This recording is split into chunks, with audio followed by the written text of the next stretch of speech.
Hey guys, this is Perserva Games here, and today we're looking at Outward. This is a game developed by 9 Studios and is considered a fantasy role-playing survival game. What we'll be doing with this gameplay is a hardcore mode with a co-op friend of mine. So let's get started. So we're going to choose one player because we're not doing split screen. Let's go ahead and select this. Alright, and there's an option for hardcore here. We're going to go ahead and click that. See it right here, and as you see, here's the description for hardcore mode. If you can read right here, it says that essentially, if you die, the game is over, period. So let's go ahead and make our character, and I'll cut right before we make it. And we are back here with our character. This is Musashi, based off the historical samurai, of course, and we are good to go. But this is not my first playthrough. We are going to be rushing through everything, trying to survive as quick as possible. Let's get started. All my life, I've lived within the safety at Cierzo, spared the brutality of the world outside, but life in Arai is never that easy. For all the safety that my tribe provides, our laws are harsh. We are judged not as individuals, but as bloodlines. The failures of my bloodline weigh heavy on me. My grandmother brought ruin to our tribe long ago, bringing a heavy blood price upon the family. We've paid the debt caused by our actions ever since. I joined an expedition across the sea with my old friend Izan, hoping the money made there would be enough to clear my debts. This was a mistake. I'm lucky to still be breathing after our ship hit the rocks on a return voyage. Now I have no choice but to pick myself up yet again and face the wild, untamed land outside the walls. I must carve out my future, or die trying. So here we are washed up on the shore of our shipwreck, and the essential things to know when beginning this game is that you always want to make sure that you go and you collect most of the tools and the items that are required in order to get you progressed through the game. Now, there's no point in collecting all the torches and so on right here. We can grab this specific one. But after this, like, you shouldn't really grab any more because they're very heavy. I wouldn't worry too much about taking these berries also. They are really good for your health, but in general, you can find them everywhere. Let's just pick up this clothes. And from here, what we're going to do is we're just going to walk right over and get a drink of water right here from this stream. So this stream has clean water, and it's very good to take it just to renew your stamina, as there will be a fight a little bit later. And down at the very bottom of this stream, on the very end of it, you'll see there's actually a fishing harpoon right here. So we'll go ahead and pick this up. And I'm going to take another sip of water just to make sure that I have the stamina increase buff. Keep going. And we're going to go to our left right here. Up here you will find on the hillside right there a piece of your crashed ship and Yazan, who is your friend. Once we come up here, you will find bandages over here by the fire, over here to our right. You want to make sure to pick these up as they are important to keep your health going. And we're just going to take a moment here to just take a look at this horizon. In my opinion, this game is extremely beautiful, and a lot of people say that the graphics are outdated, but I beg to differ with that. I think it looks really nice. But if you come right down here, you will see right behind this wooden post, or the ramming of the ship, there's a junk pile here that you can actually grab a few things from. Right here for me, there's flint and steel, some cloth, some wood, and some silver. We're going to go ahead and select all of these and just take them. And I'm going to cut right up here. So up here on this tree, you will see that there is actually some wood you can gather from these trees. And what we're going to do is try and craft us a shield and a club. So we're going to craft these things real fast. If I go to my inventory, you can see right here on the crafting side, we can go ahead and deconstruct our clothing real fast. So let me grab the clothing, unequip it, and let's go back to the crafting menu. Once we get there, we can deconstruct it for linen. Let's grab this linen and let's make us a shield. Shield is created and the club is created. There we go. Now let's go ahead and equip these things. And over here on our left side, you'll see there is a pack of hyenas. You can actually get a few things from over here, including a machete. So if you come right here to our right, there is a body, and if you take the machete from it, you can go ahead and deconstruct this for some iron scraps in case you need it for a little bit later, which is what we're going to do right now actually. So let's go ahead and hit the deconstruct button on this. And you'll be sure that you want to keep the club, as the club in general has a decent attack speed and more impact damage, so it's overall better. Left right here, there is a pickaxe on the other side of where the fishing harpoon was. Problem with it is it overburdens you a little bit, so I'm going to come right over here to the right side where I grabbed the machete, and we're going to go ahead and drop the pickaxe just so we're not overburdened anymore, and have our fight with the hyenas right over there.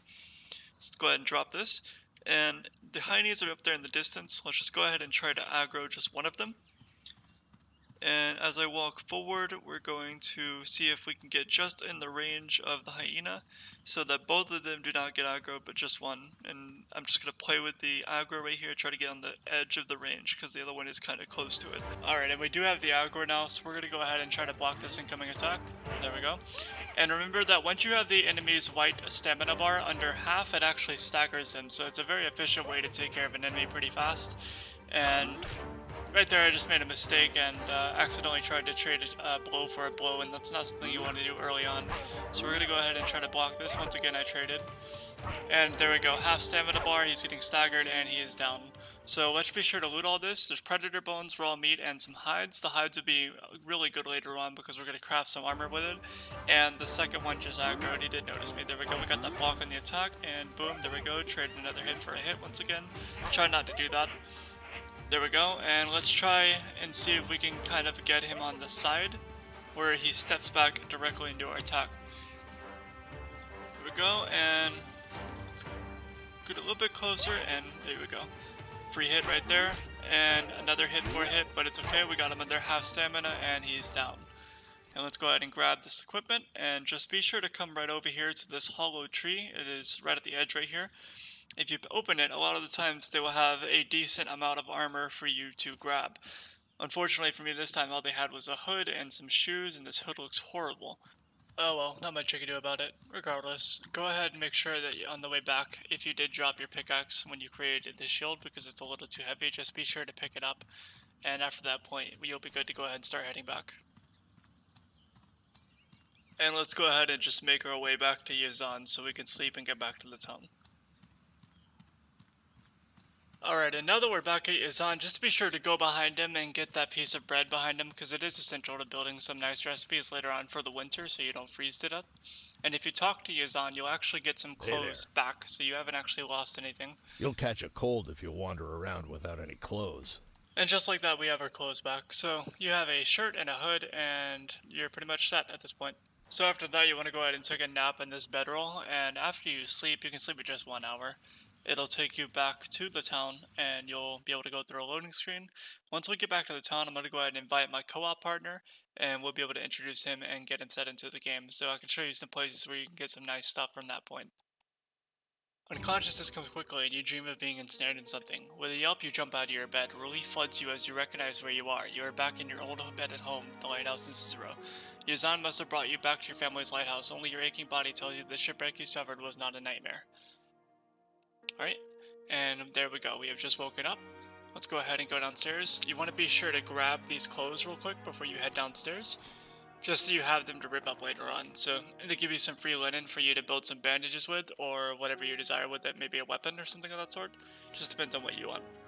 When you're back, be sure to go ahead and grab your primitive satchel right here before you head out, and go over here to this chest and just make sure that you grab the stuff that's here, because a lot of the times there could be something decent, and in my case, there's a flint and steel, some linen, and a pretty decent set of clothes. So I'm going to go ahead and grab these clothes, and I'm going to grab that flint and steel and that linen.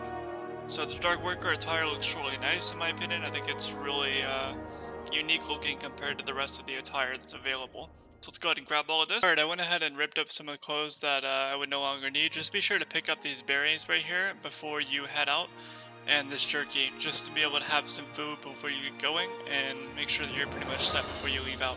Alrighty, and once you get down here, you're just going to go ahead and grab this lantern, come over here and grab this bedroll, which you haven't gotten yet, the flint and steel, which you may have gotten. If you don't have it, go ahead and grab it, get this jam, get this recipe.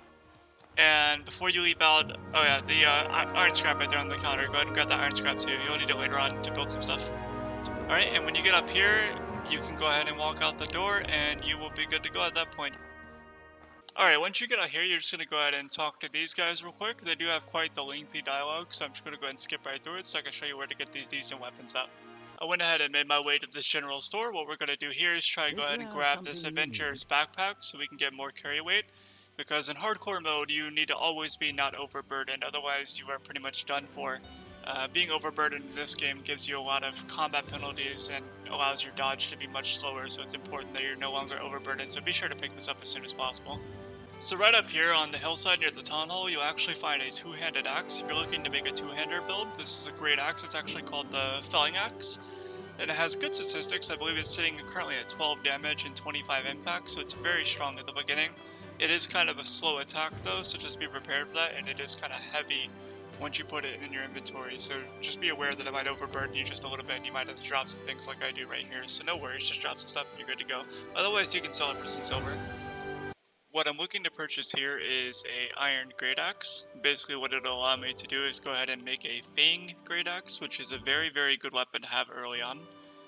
It'll basically allow you to have a bleed very early on, and it's not an extreme bleed, so it doesn't last for too long, but it's still very, very strong, and I would really recommend going for this weapon or another fang weapon.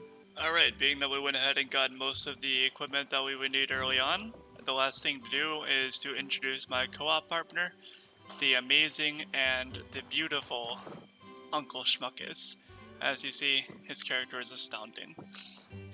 Alright, and this will be my partner for the series, and we are going to go ahead and move on. Before we leave out, actually, I'm just going to go ahead and craft this Fang Great Axe, being that it is very, very good at the beginning. So all you do is just put a Iron Great Axe in, 2 Predator Bones. We'll go ahead and just select these real fast. And the last thing is a linen cloth, and once you have that, you can go ahead and craft it, and boom, there you go. The Fang Great Axe is added. Let's go ahead and equip it. Alright. There we go, and this thing is amazing. The bleed effect on it is really, really nice early on, and I would really recommend building a Fang weapon at the beginning, being that it's really, really strong early on. Alright, and that will be it for the introductory video. We're going to go ahead and leave out of the town in just the next few minutes, so join us in the next episode whenever we actually get into the combat and the meat of this game. I just wanted to give you guys a heads up on the introduction beforehand, and we will see you in the next episode. Later, guys.